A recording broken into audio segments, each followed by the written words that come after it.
Allow me to paint the picture for you. I, a 29 years old woman, have found myself in the company of my stepsister, aged 36, for the past 9 weeks. The reason behind this unanticipated cohabitation stems from the practicality of her residence being closer to my new workplace, rendering the daily commute a breeze. Initially, the idea of seeking my own apartment in the vicinity crossed my mind, but my stepsister, recognizing the potential for companionship, generously proposed that I move in with her. Now, let me provide some context about my stepsister. She's a remarkable individual who, despite enduring the emotional turmoil of a divorce just a year ago, exudes warmth and resilience. Her marriage of 4 years crumbled under the weight of betrayal when she discovered her husband's infidelity. Since then, she has gracefully navigated the path of singlehood, but the void left by companionship still lingers. Our bond, however, transcends the mere label of stepsiblings. From the moment our parents embarked on their romantic journey, we formed an unbreakable connection. We pledged to remain in each other's lives irrespective of the twists and turns their relationship may take. Our rapport was so deep-rooted that it felt as though we had been true sisters all along. The decision to share a living space seemed not only practical but also enriching for both of us. However, in the midst of this harmonious arrangement, a subtle yet noticeable shift occurred in my stepsister's demeanor. Over the past 3 weeks or so, I've observed her growing attachment to her phone, almost as if it has become an extension of her being. This newfound obsession contrasts starkly with her previous behavior, leaving me perplexed and concerned. There are moments when she's engrossed in texting, her face adorned with a smile or even a giggle, hinting at conversations that remain shrouded in mystery. I noticed she had been talking to someone and wanted to ask her about it, but I found myself too occupied initially. Starting a new job at my office kept me busy, especially with handling a significant client right off the bat. My days were consumed with work, leaving little time for casual conversations with my stepsister. It was straight from work to home, dinner, then straight to bed. However, 2 weeks ago, I fell ill with a severe cold and decided to take a day off to recuperate at home. Coincidentally, my stepsister was also feeling unwell and returned home early that day. We decided to order some soup and watch movies together. As we lounged on the couch, her phone buzzed once more, prompting her to engage in another chat. Seizing the opportunity, I finally broached the subject of her mysterious beau. She appeared taken aback when I mentioned her special someone, even though she hadn't explicitly shared details with me. Her constant smiles and giggles were a dead giveaway that it was someone she was interested in. After some playful teasing and her initial hesitation, she finally confessed that she had been using a dating app for the past couple of months. Initially, she hadn't found much success, but then she matched with an older man who seemed perfect for her. She enthusiastically shared details about this mystery man, expressing how eager she was to tell me but had hesitated out of fear of judgment. She hadn't confided in anyone, fearing they would disapprove. Instantly, I shifted into supportive mode, reassuring her and trying to alleviate any embarrassment she felt about her decision. She deserved happiness, that much was clear. Her ex-husband had moved on, remarried, leaving her to grapple with the aftermath of their failed marriage. It seemed unjust that she should still carry the burden of embarrassment while attempting to forge a new path. I urged her to prioritize her own well-being and disregard the opinions of others, emphasizing that her happiness and peace of mind were paramount. Our conversation took a turn, however, when she showed me a photo of the man she'd been communicating with. To my astonishment, the face staring back at me bore an uncanny resemblance to my estranged father, who had severed all ties with us and relocated to Europe over a decade ago. Despite the passage of time, his features remained unmistakable, the same eyes, the same facial structure, albeit slightly aged.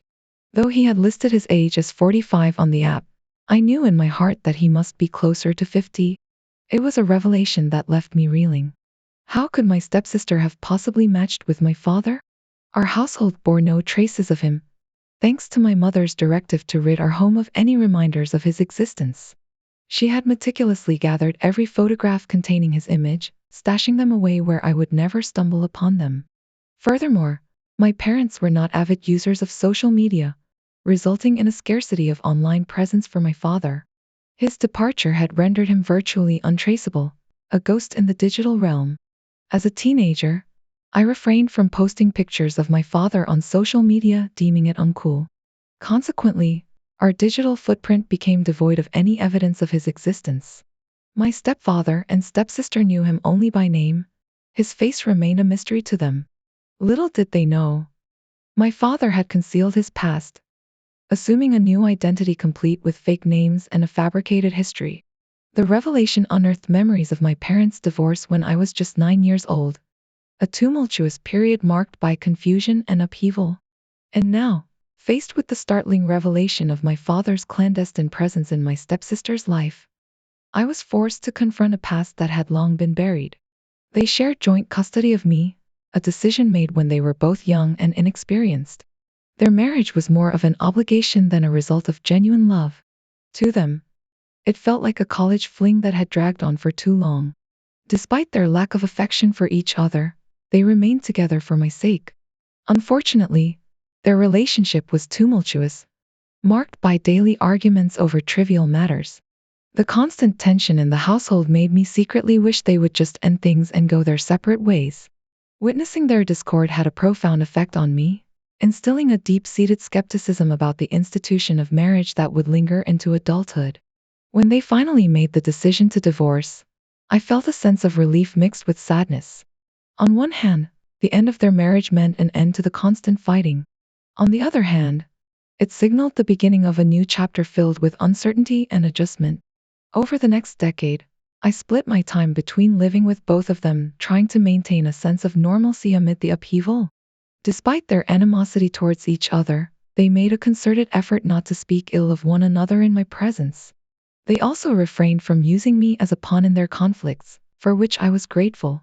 Then, a few months before my 19th birthday, my father dropped a bombshell. He had received a job offer that would require him to relocate to Venice, Italy, and he intended to accept it. As I had grown older and more independent, he felt comfortable making this decision without considering how it would affect me. Although I tried to be supportive, deep down, I felt a sense of abandonment. Watching him leave for Europe, I couldn't shake the feeling that I was losing him all over again. He promised to visit at least once a year, but as time went on, those promises began to feel hollow. For nearly a year, I wrestled with an overwhelming sense of misery, blindsided by the unexpected turn of events and left grappling with the question of why my own father would inflict such pain upon his daughter. It was a period marked by confusion and despair, one in which I struggled to comprehend the motivations behind his actions. In the midst of this turmoil, my mother emerged as a pillar of strength, assuming the role of both nurturer and protector. While she had previously refrained from speaking ill of my father, witnessing the toll his betrayal had taken on me prompted her to adopt a fiercely protective stance.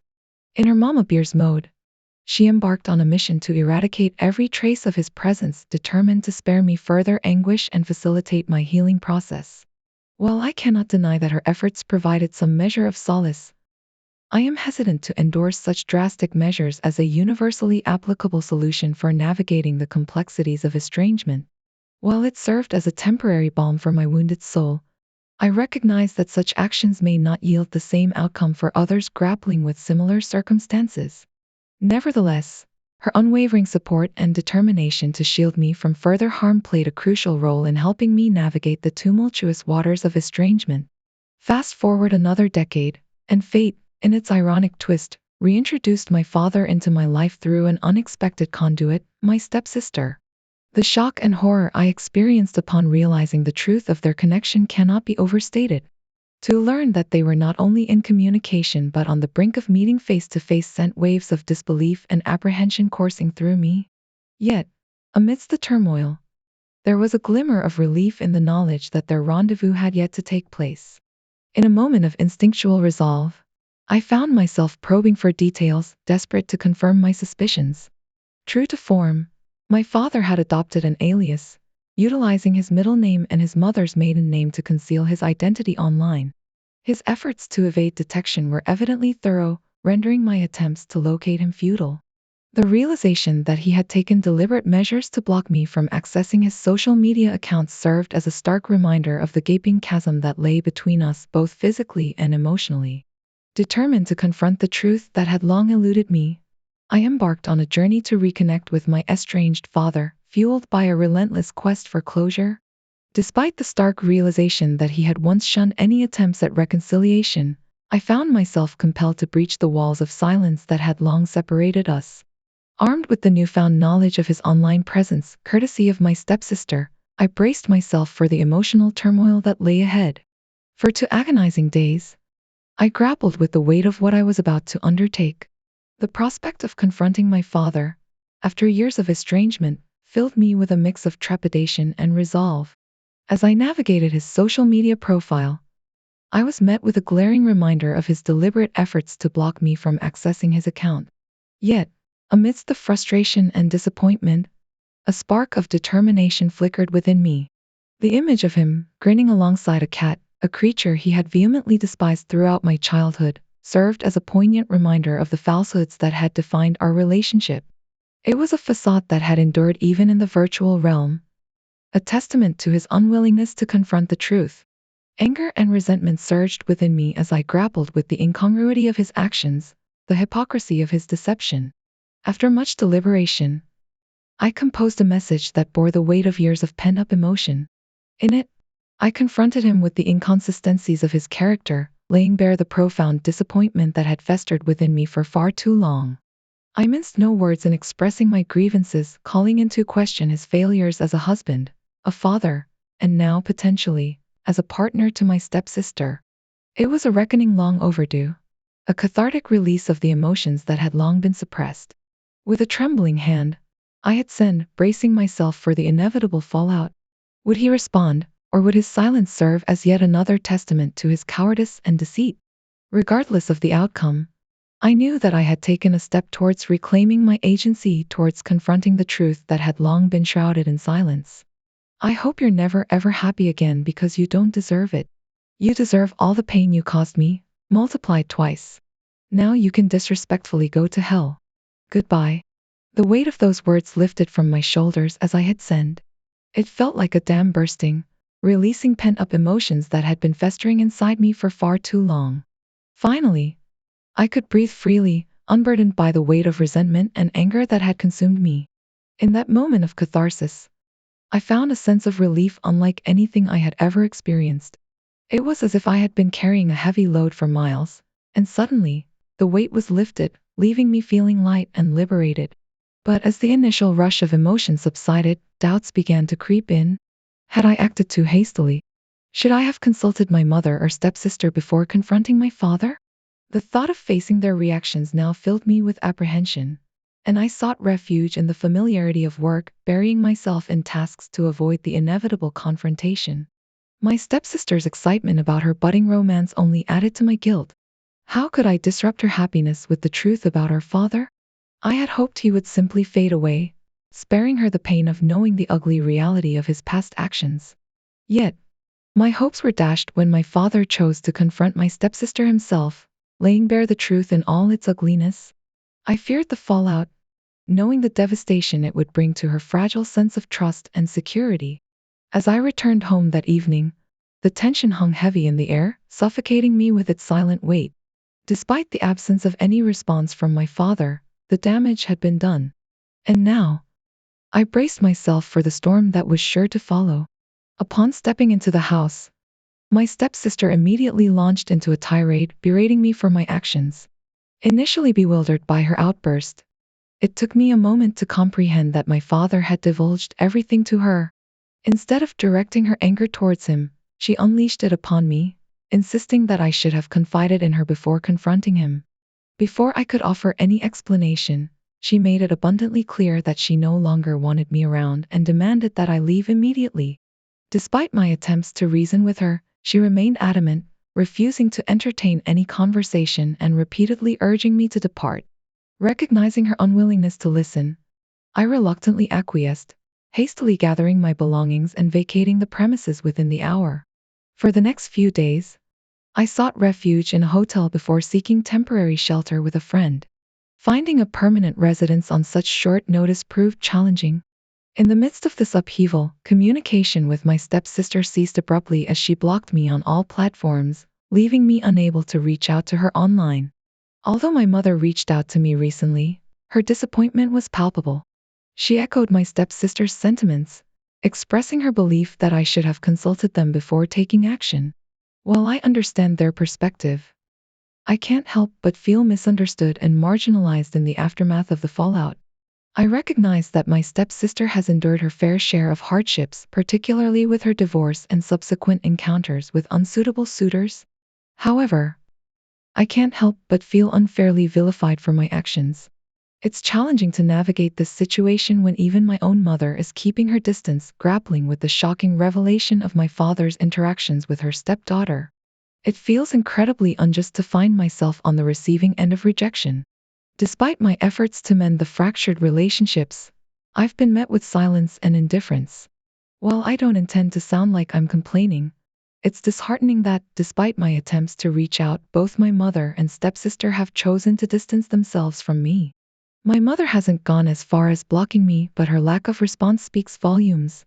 Meanwhile, my stepsister has blocked my original account, though she hasn't taken the same measure with the alternate ones I created in a desperate attempt to communicate with her.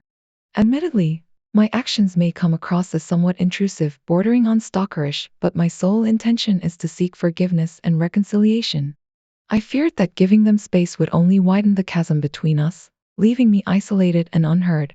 2 days ago, I mustered the courage to reach out to my stepsister once more, this time using a different number. I extended yet another apology, hoping for an opportunity to explain my perspective. To my dismay, her response was not what I had hoped for. She accused me of being inherently selfish, citing instances where she believed I had prioritized my own needs over hers. Her words cut deep, dredging up past grievances and painting me as the villain in this narrative. I'll admit, her accusations stung, leaving me grappling with feelings of hurt and confusion. It's perplexing to me why I am being vilified when, in my eyes, the true perpetrator is my father. His actions, or lack thereof, have caused irreparable damage to our family, yet somehow, I find myself shouldering the blame. Am I in the wrong for confronting my father, a man who abandoned me a decade ago, upon discovering his clandestine communication with my stepsister? Update: my mother has just reached out, requesting a visit today. It's been 3 days since I first reached out here, and the anticipation is killing me. My stepsister wants to meet, and I've agreed, but the uncertainty is eating away at me. There's been radio silence from everyone else, no word from my stepsister, no response from my father. The prospect of this meeting is stressing me out to no end. I've taken some time to go through the comments on my original post, and I've come to a realization both sides messed up. Sure, I should have talked to my stepsister and my mother before confronting my dad. But they too should have tried to see things from my perspective instead of immediately pointing fingers at me. It's not fair. I've been trying to make amends, but their lack of effort is disheartening. It's like they've completely absolved my father of any blame, leaving me to shoulder it all. Despite all this, I still plan to sit down with my mother. I need to hear her side of the story, even if it's hard to stomach. But if they're not willing to acknowledge their own mistakes, I'm not sure I'll have much more to say to them. Wish me luck, folks, I'll need it. Update: just got back from my mother's place a few hours ago, and let me tell you, it was intense. My stepsister was there too, adding to the tension. But on the bright side, they both apologized. They recognized that their reactions were over the top and admitted fault. It felt like progress, you know. Sure, I understand I messed up by not consulting them first, but it's not like my stepsister's behavior was exemplary either. All I wanted was for my dad to leave without any fuss, but that ship sailed. We all said our sorries, but things are still pretty frosty between us. It's going to take some time to thaw out this chill, that's for sure. After my stepsister ended things with him, he didn't bother reaching out to her again. Instead, he chose to contact my mother and unleash a barrage of accusations about me. He painted me as the villain, claiming he despised me and wanted nothing to do with our familial ties. According to him, he had always resented being part of our lives and saw my adulthood as an opportunity to cut ties and escape responsibility.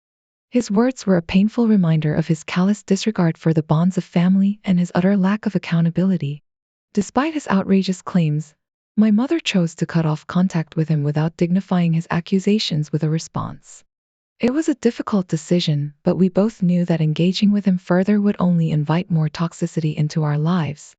As for me, I had long since resigned myself to the reality of who my father was, a deeply flawed individual incapable of genuine connection or empathy. His departure from our lives, though belated, was met with a sense of relief rather than sorrow. In the aftermath of his departure, my family and I have opted to take some time apart to process the fallout from his actions. The wounds he inflicted run deep, and there is no quick fix for the pain he has caused. We recognize that returning to normal is an impossibility, at least in the immediate aftermath of such betrayal. Moving forward, we will need to navigate our relationships with one another with caution and care, rebuilding trust and forging new paths forward. In hindsight, I can't help but wish he had never resurfaced in our lives at all. His presence has only served to reopen old wounds and sow discord within our family. I have deep affection for my stepdad, stepsister, mother, and our newfound family bond has been my source of solace for the past few years. However, regrettably, that sense of stability is currently on hold, all because of my father. Update 3. It's been nearly 3 months since my last update, and there have been some significant developments. My family and I have decided to embark on therapy both individually and as a unit. Over the past couple of weeks, we've been actively attending therapy sessions, an initiative spearheaded by my mother. Surprisingly, it's been quite beneficial, at least from my perspective. I'm hopeful that these therapeutic interventions will pave the way for improved relationships in the future. The initial weeks following my last update were challenging. Communication among us was strained, and there was an undeniable tension hanging in the air. However, with time, things began to improve. While I can't claim that everything has returned to normalcy and we're one big happy family again, healing is a gradual process, and we're giving ourselves the time and space to navigate through it.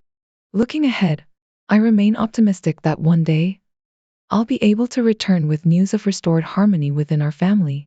I'm immensely grateful for the outpouring of support, advice, and encouragement from all of you. Stay tuned for further updates and more insights into our journey of healing and reconciliation.